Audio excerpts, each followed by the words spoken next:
Good day everyone. Welcome to Mazda Multimedia's Season 1, 6th episode of our very own. In today's times, our Parsee community the world over is facing an acute shortage of information regarding our religion. Be it in day-to-day living, be it our tarikats, be it our prayers, and of course the most time-tested methods of disposal of the dead, Dokme Nishini. To dispel these misconceptions and misinformation floating around on various platforms, allow me to introduce you to Mr. Hanoz Mistry. Welcome, Mr. Mistry. Thank you, Spenta, and a big thank you to Mazda Multimedia for getting me on this show. Most welcome. Mr. Mistry is a company secretary by profession and employed with the Tatas. He is also a very well-known activist for various community issues that are plaguing the community today. In recent times, he was one of the key organizers of the public meeting at Patkar Hall to prevent construction of the tunnels for Metro 3 line under our two Atash Berams. He is also an ardent student of Ilm Ishnum philosophy, and most importantly, he has been publishing the Parsee Voice, a community newsletter which endeavors to dispel the dark clouds of religious ignorance in our community. So, Mr. Mistry, I hope you are ready for some tough questions out here. Always ready, ma'am. It's not going to be easy. Shoot. Great. So we start with the first one. You are associated with a newsletter called the Parsee Voice. Can you give us some background and elaborate on the objectives and the contents of it? Happy to. People of my generation will recall that in the 1990s, the community was mired in a lot of controversy. Yes. There was a lot of push and pull going on in public, and the media was not with us. They were airing completely reformist views, and the unfortunate part was the orthodox, the traditional section of the society had no place to voice their opinion. It was completely being drowned. That is when my mentor and guide, late Adi Doctor, you must have heard about him. Yes, he's a Shnum expert.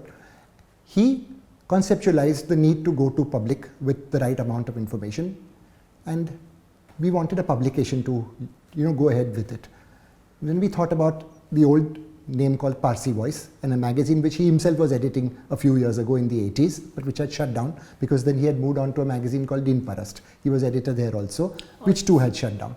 So we revived the Parsee Voice, and under Adi's leadership, we took on all the major challenges that the community was facing at that point in time by putting out the right information in public, by taking on all these issues head on. And by issues, they were not small. Things like Dokme Nishini coming under attack, the creation of something called the DDD-AG and their demand for a Krimetni Bangli on Dungarwadi premises itself. Then there was this issue about a tower being constructed in the Dadiset Atas Beram complex. There was this other bigger issue of converting Udwada into a heritage site. There was this issue of Dhanbaria. You must have heard about the lady. She was happily circulating photographs of the insides of the Dakhma. There was this intermarried lady who had gone to court, Neha Gupta. A whole host of issues like this were being tackled by Parsee Voice. And our way of doing it was very simple. We would go to the public, have a public meeting, get experts in the field, the Vada Dasturjis would join us, and they would educate the community, put facts before the community to counter all the wrong information that was being spread around. And we would take a vote, we would pass resolutions. Those resolutions were then handed over to the right authorities, including the Panchayat, to take corrective action. And I'm happy to state that in most of these cases we were successful. Unfortunately, in 2014, Adi passed away. But we did not rest on past laurels. The Parsee Voice took off again after a couple of years. This time it was in soft copy. We took on board Rita Doctor, Adi's sister, as the editor, and Erwat Bahadur Sanjana, who is the president of the Ilm Ishnum committee, as the associate editor. And under the new leadership also, we tackled a host of other issues. For example, the Udwada Utsav, which is happening every 2 years. Then there was this issue about the Aramgha being created on Dungarwadi lands in Navsari. Then there was this other issue of the rights of COVID victims, many of whom could not avail Dokme Nishini. We were petitioning the Panchayat to best possible way to do something about it. Then there was this issue about creating a garbage composting at Dungarwadi at Dungarwadi lands and Ambawadi. All these and more issues were tackled by the current Parsee Voice team, and I'm happy to say we've done a pretty good job. In the name of transparency. Absolutely. And authentic information. Absolutely. Great. Absolutely. So in today's times, Mr. Mistry, we see a mushrooming of the so-called Zoroastrians. that is people who are supposedly professing the faith, but who are not born Parsees. What is your view of accepting such people in our fold? Will it not help buttress our declining numbers for our future lies with the youth actually, and our youth needs to be well informed about everything? What's your take on that? Conversion is a remedy worse than the problem. For any Parsee, he obviously prays the Kusti prayer regularly, hopefully. And in the Jas Mein Aaunge Mazda that he prays, the very words that they pray, Mazda Yasno Ami, Mazda Yasno Zartushti. I am a Mazda Yasni, I am a Mazda Yasni Zartushti. Who can say that? If I take you back to the times of Prophet Zarathustra, in those days there was no established religion as such. The whole of the world was divided into two parts. One was the Mazda Yasni race. They were worshippers of the white side of nature, Mazda worshippers. Fire worshippers. Fire worshippers, they were Mazda worshippers, they worshipped the elements of nature and God himself. And an offshoot of that went towards demon worship. They started worshipping the dark side, and they were henceforth called Devayasnis. And in those days, the power of the Devayasnis was getting too high. They were becoming too strong. Consequently, Paigambar Sahib had to come to earth. He destroyed the Devayasnis, pushed out some of them from this earth itself. He banned them from coming on this earth. And henceforth, whoever was left, the Mazda Yasnis were then known as Mazda Yasni Zartushtis. Since those days, a Mazda Yasni Zartushti and Zartushti means the same thing. The term Parsee is an ethno-religious term. It means race and religion. So, a Zartushti is a Parsee and a Parsee is a Zartushti. There is nothing beyond that.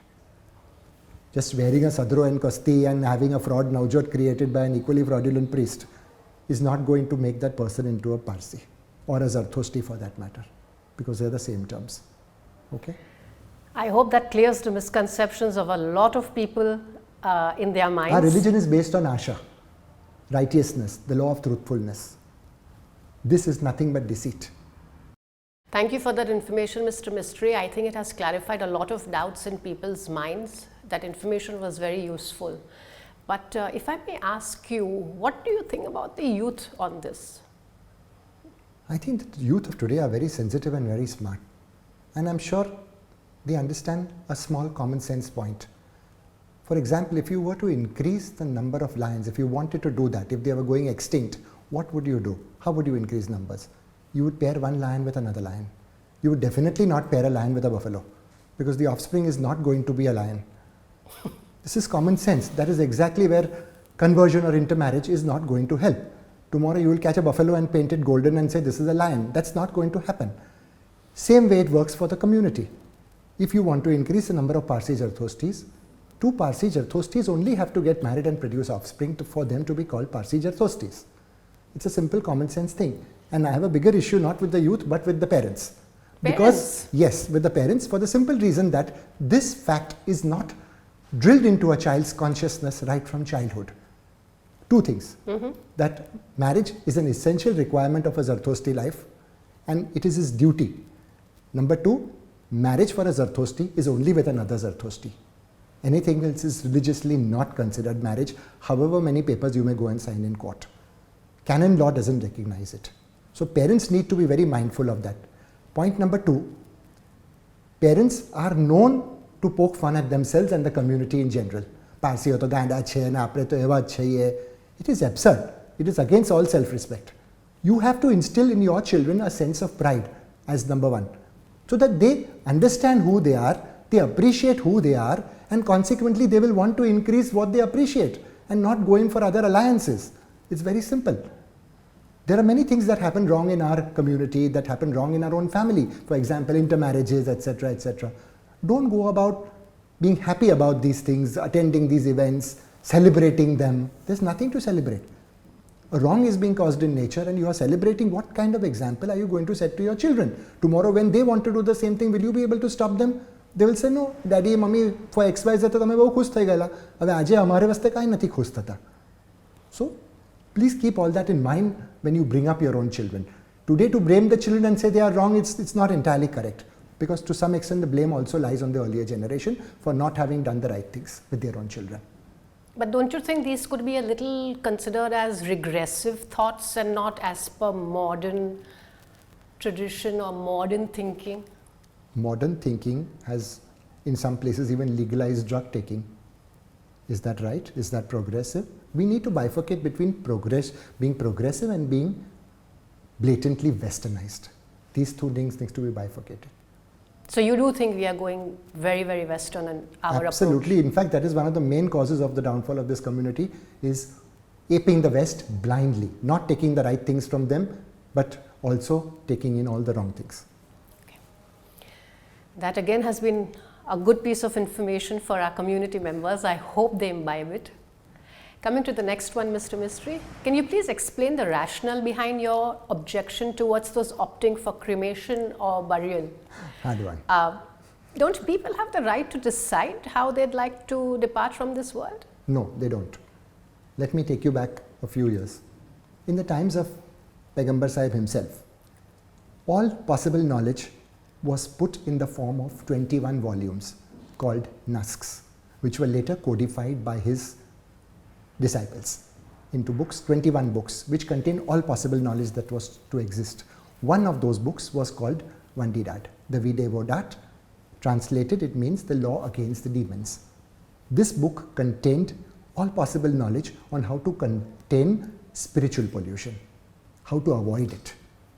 And it is in this book that for this very reason that it is clearly mentioned that Dokme Nashini is the one and only method of disposal of the dead. Because when a person dies, there is some amount of spiritual pollution, impurity which comes out of the body. How do you contain that without affecting the living people around him?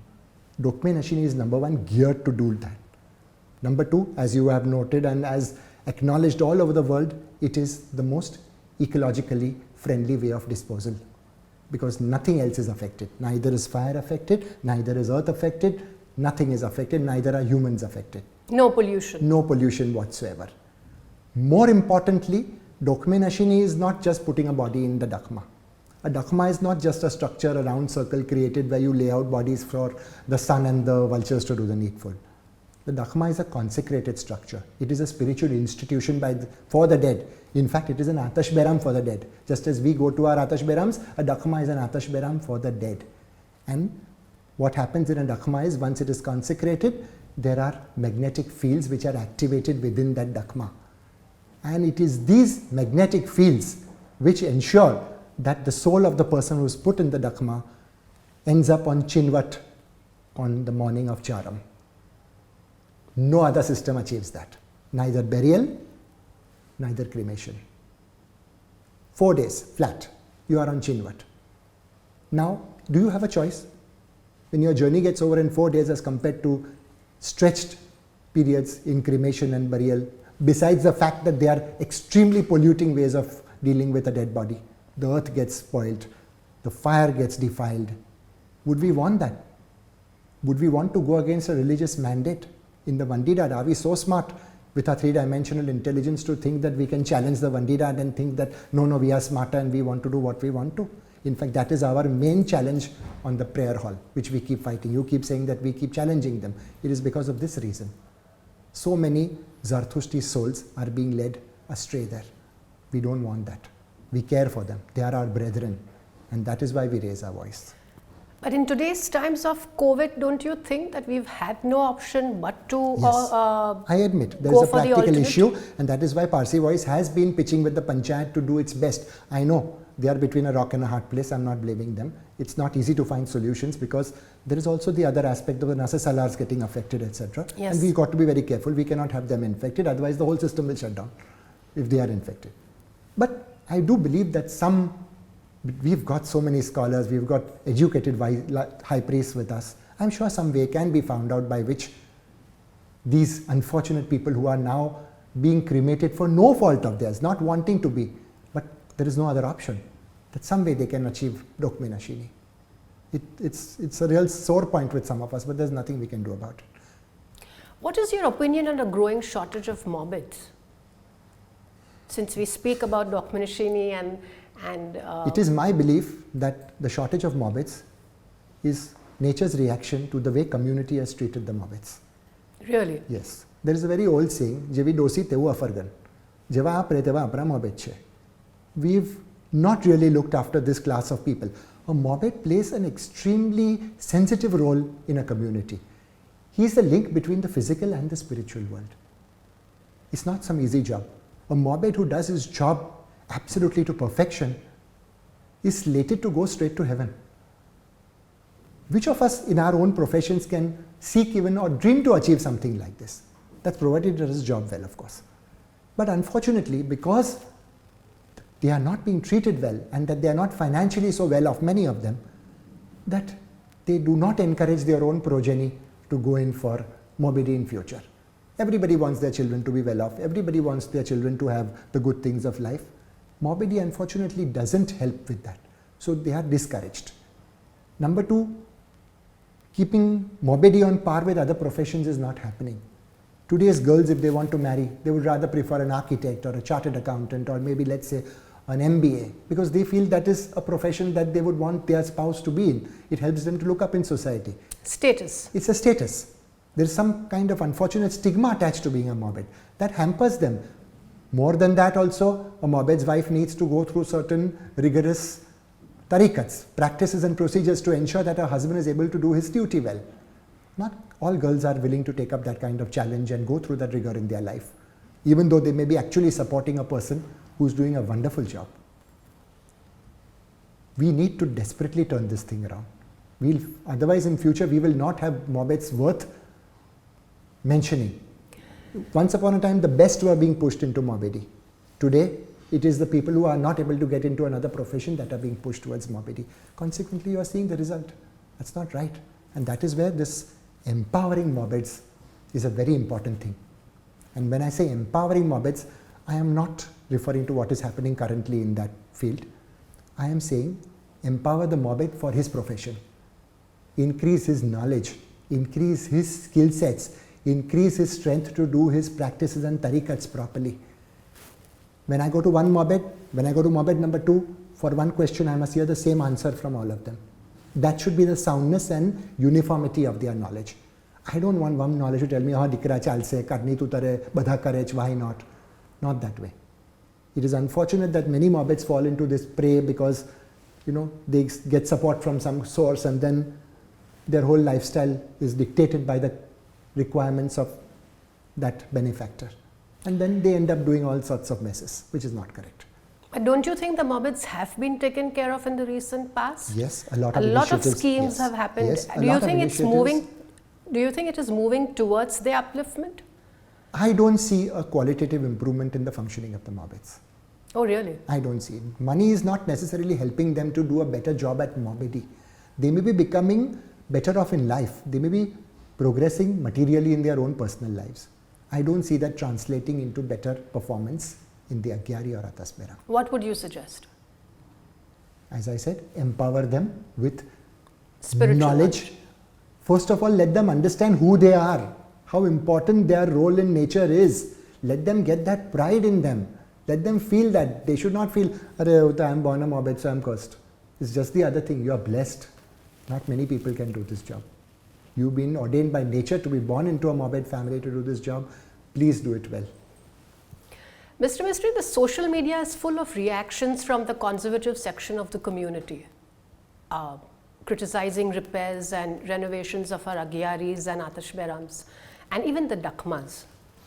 Can you please explain what is the point of criticizing every time a renovation or a repair takes place? Is it really important to get one done? We need to very importantly first, and by we I mean also the trustees of Agyaris and Atasberams today have no concept of what they are dealing with or what their institution entails. A Dakma, or for that matter an Atashberam or an Agyari, is not just a brick structure of 4 walls with a fire sitting in an urn inside, or a Dakma with a well where dead bodies are disposed of. Once they are dry, they are put in the bandar. It's not like that. They are prepared following certain basic laws of nature after following great ritual tarikats, and great processes are followed. It takes years to create an Agyari, an Atasberam or a Dakma. If it was so simple, they could have created a wall and done what they had to do, but that's not it. Consequently, when this institution is created, it becomes a spiritual powerhouse by itself, a person in its own right, which has a distinct entity in nature. It is recognized as a person. There is a lot of spiritual activity going on. They are powerhouses, these Atash Behrams and Agyaris. They are like generals on the white side of nature. Thanks to them, you and I are able to live a more comfortable life. Otherwise, we would be swamped with spiritual pollution, which they control. Thanks to all the kriyas that go into keeping them in proper shape. And one of the ways of keeping them in proper shape is to ensure that the material used for construction and repairs and renovation is compatible with the requirement of that place to help keep up its spiritual coefficient. That is very important.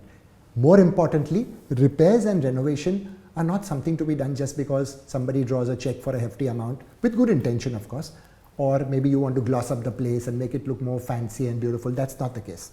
Repairs have to be done only and if they are desperately required to be done. As I said, not to gloss up the place.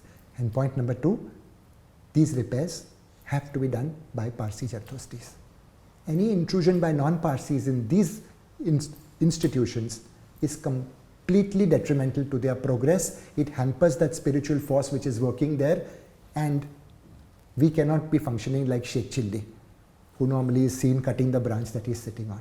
Why would we do that? It's foolish. These are our protectors. These are our soldiers. Why would I want to diminish his strength? It's who's going to get impacted at the end? I am going to get impacted. So it's not done. That is why this whole furor is raised. And we have Parsee teams to do the needful. We have a team working under Hanoz Mistry who normally does the Dakhma repairs. We have the team under Humrigar Mehta who does repairs to various Agyaris, Atash Behrams, paintings. People should just walk across to Banaji Atash Behram and see. It took them around 2 years, but see the job that they have done. Skeptics would be put to shame. There have been naysayers saying that they look nahi thase ne Parsee suka mapoch. Ridiculous. Just go and see the kind of job they have done. They have done an excellent job over there. In fact, I would request or urge our youngsters, please go and help these people. Take it like a small car seva. Job. You see the Sikhs, the community doing car seva in their Golden Temple and other places. Let it be a car seva from our side. Once a week, let's say one Saturday, one Sunday, leave aside your frivolous activities, leave aside your resting.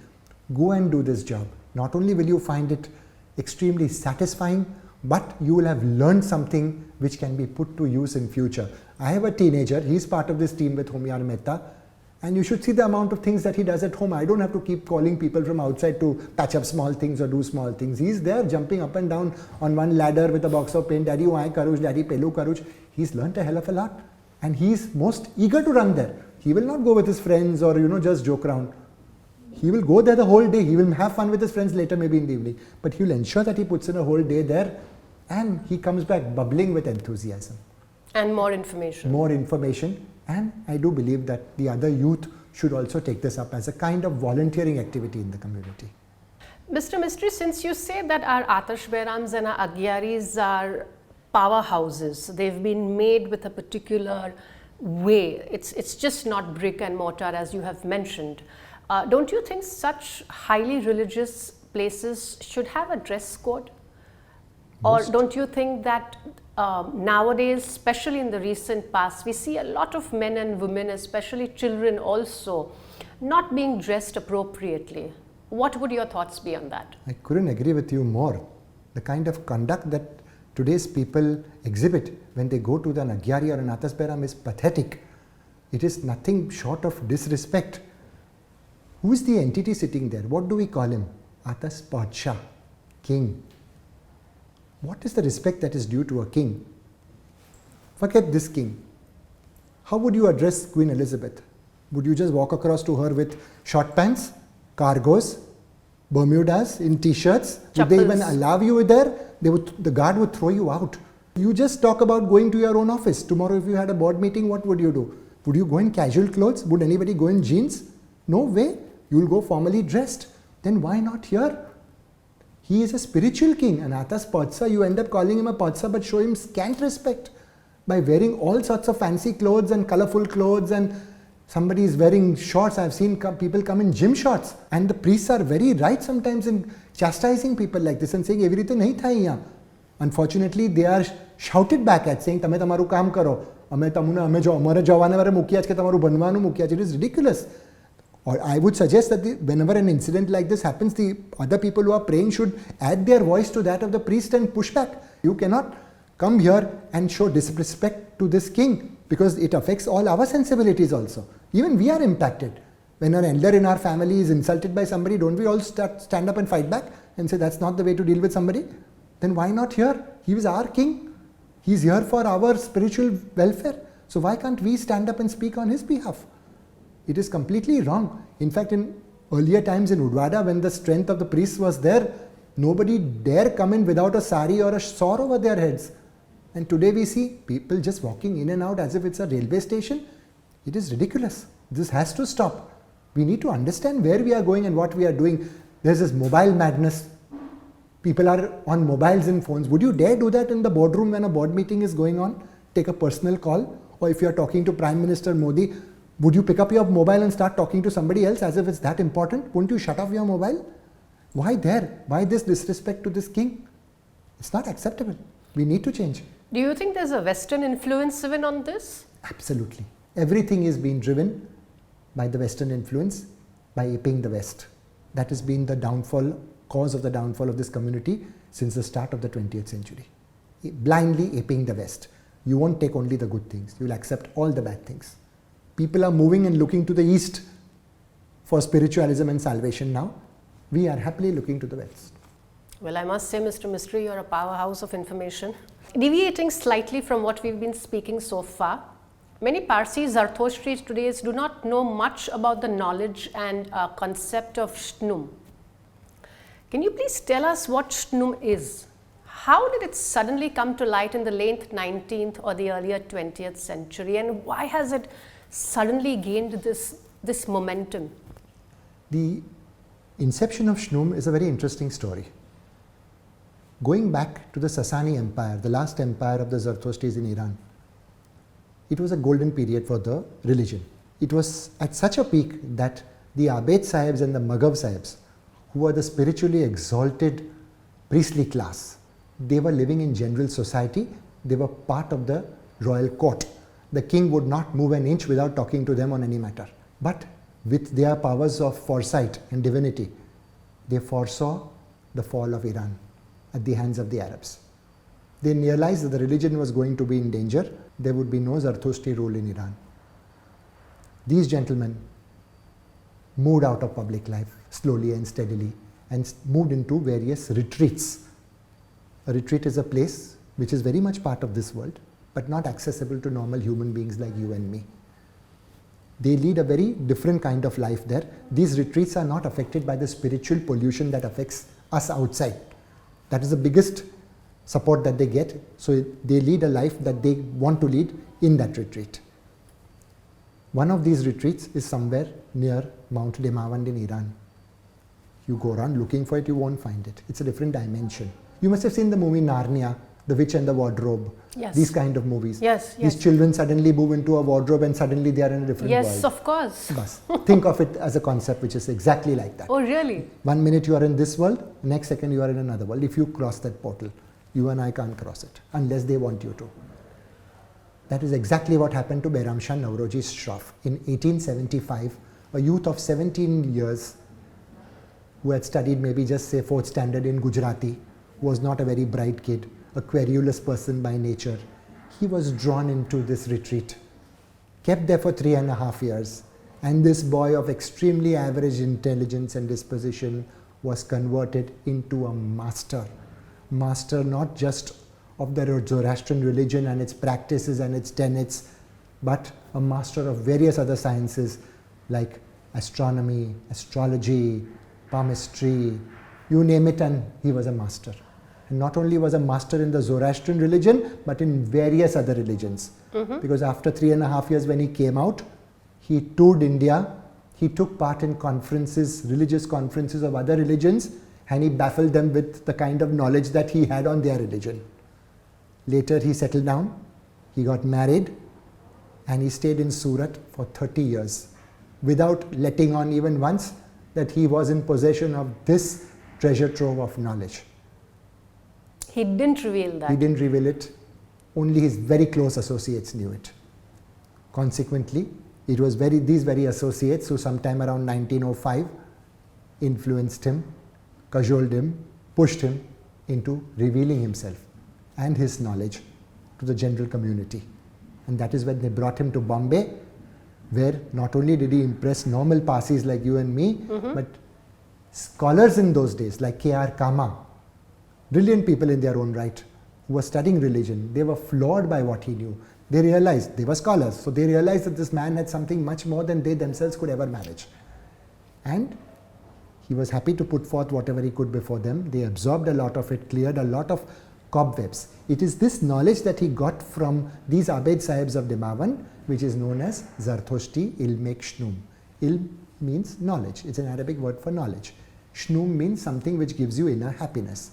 So basically, Shnum is a deeper knowledge of the Zoroastrian religion, which is guaranteed to bring out a great deal of happiness within oneself when one comes to know about it. It also helps to remove a lot of intellectual cobwebs that we tend to, get caught up in many times, especially the scholarly people. So, Mr. Mistry, can you tell us how has Shnum influenced your own personal life? Very positively. I am today what I am thanks to Shnum. It has made me from a materially oriented person into a rather spiritually oriented person. Very importantly, it has helped me to understand who I am, what my strong points are. As a Parsee, what am I within, and how is my stature in nature? What can I achieve? It is a matter of singular pride for me today that I am a Parsee Zarthosti. Nothing else enthuses me more than that. None of my worldly achievements, nothing will move me as much as this fact does. And I have not landed in this place by chance. There is a design there as I see it today. Once upon a time, I was absolutely like today's youngsters. Absolutely happy-go-lucky, carefree, not bothered about religion one bit. Till the time I was 16, I was afflicted by a deadly disease called multiple sclerosis. And I lost my eyesight. Whoa. And I could most likely have been consigned to being a paralytic for the rest of my life, and my life would have got over in maybe the next 10 years. It is then that I experienced the power of prayer, the rejuvenating, the refurbishing power that an Avesta Mathravani can provide. Because then when I didn't have my eyes, I had nothing better to do. So I was just urged by everybody around me to pray all the time. And as much as I prayed, I realized the effect that it was having on me. I could see my eyesight coming back, my whole body coming back to normal.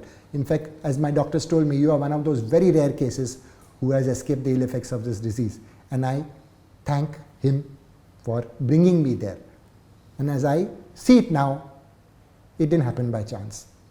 Somebody gave me a whack and brought me back on track. And then there was no looking back.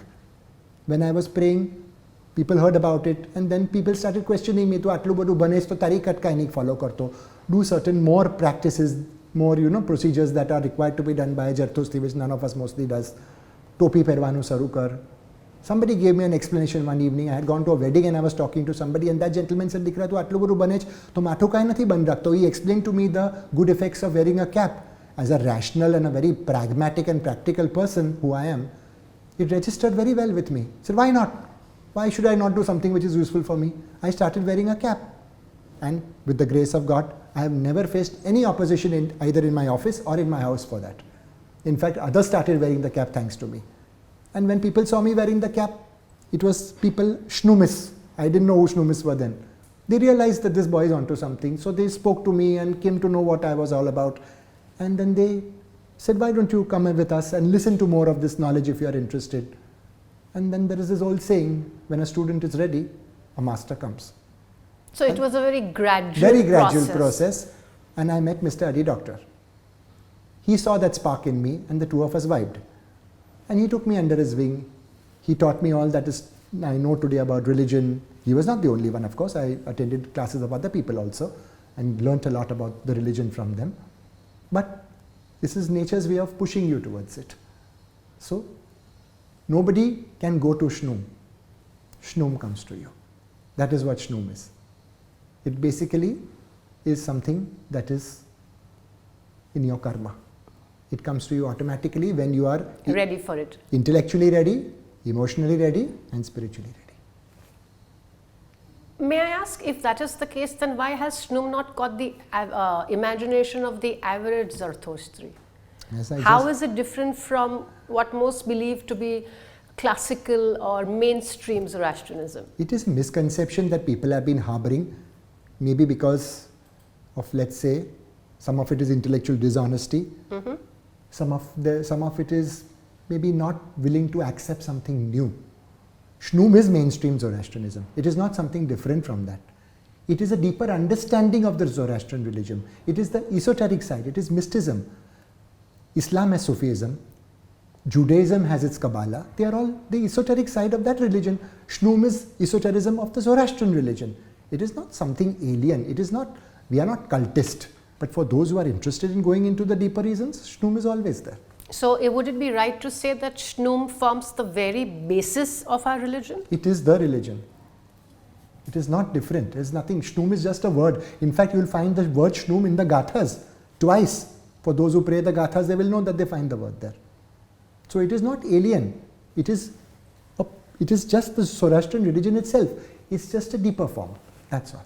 And more intensive. Intensive. For those who are interested in going into depth. Mr. Mistry, what would your answer be to all those people who keep questioning our time-tested rituals? Because every time, especially nowadays, you keep hearing a standard question being said, ki ka lakheluch, ka lakhyuch. Yeah, I too face this question pretty often when I'm arguing a point. Yes. And my normal answer to people like this is, Ghanu lakhailuch hai. But a majority of it is in Gujarati. Do you know Gujarati?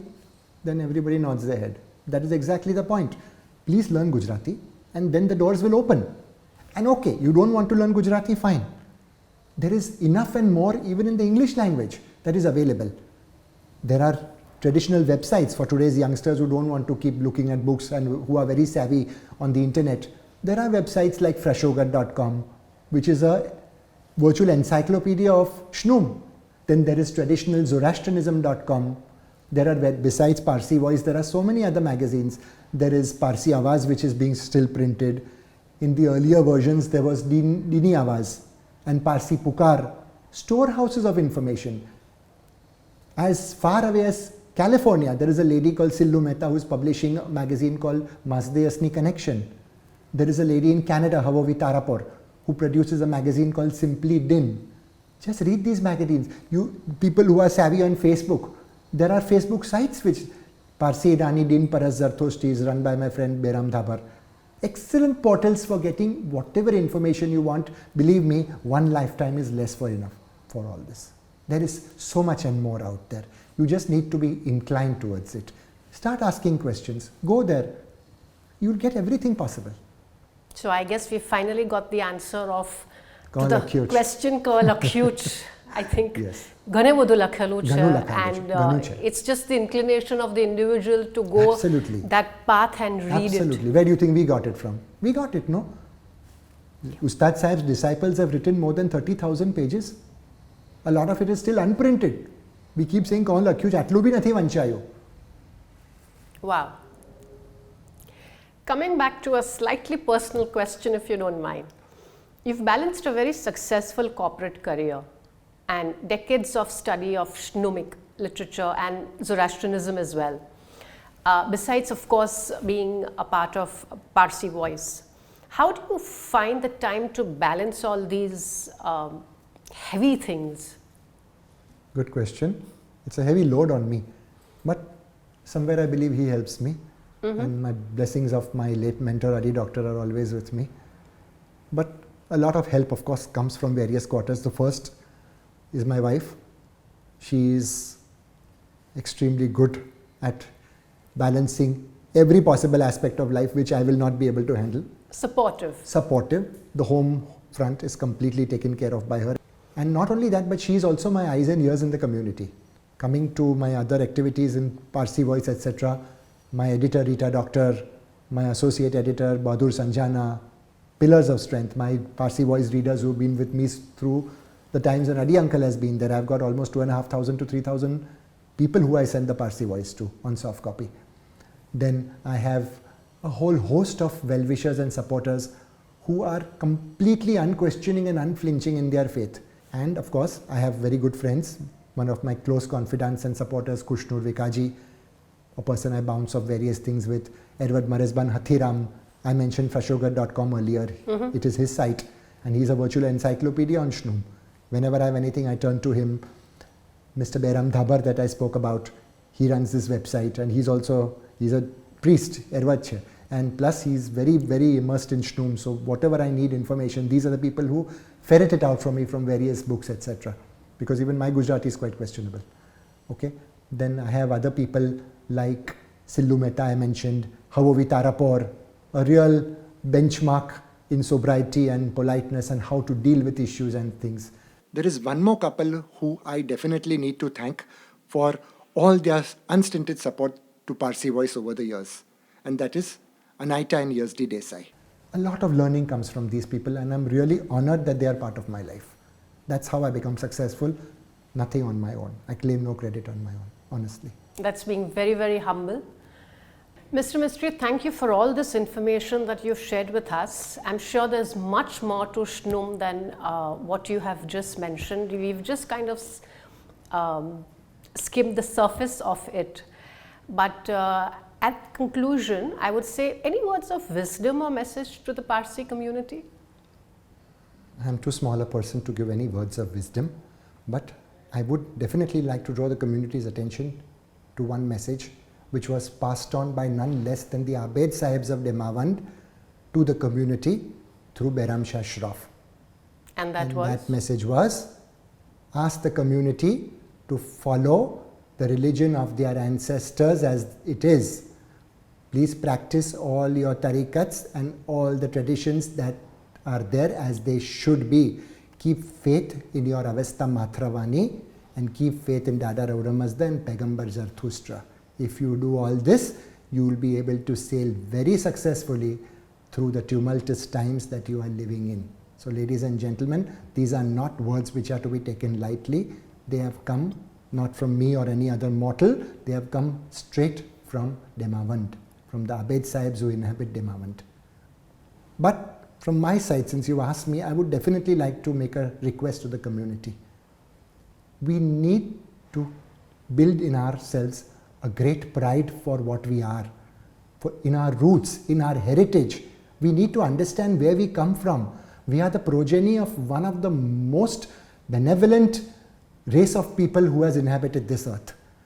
Other people, other communities, other religions have adopted loads of good stuff from us and are still following it.